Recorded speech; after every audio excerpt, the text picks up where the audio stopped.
Umidin təzədən döreməge bayır bucak Türkmenleri yıllar son Ramazanı aramlık bilen başlayarlar.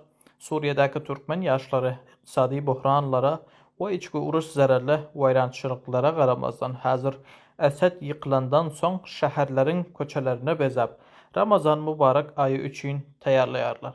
Əsəd rejiminin hökuməti dövründə Suriye'nin şəhərləri öz yağdayına koyulup ve az-azdan çetleştirilipdi. Amma hazır bolsa Türkmen yaşları köçeleri arasalap o Ramazan ayını buşlayan çıraları bilen bezab başladılar. Şonun üçün Anatolu haber beriş seriştesi bayır bucak halkları bilen söhbetdaş bolupdur.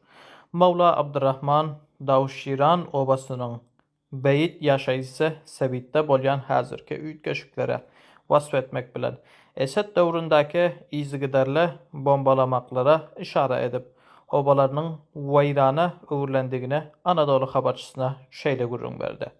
Umidli üytgeşikler başlanıptır. Bizler hem ağzı birlik bilen obalarımızı arastalamak üçün işe başlayacak. Hiç zat mümkün del deyilen söz yoktur.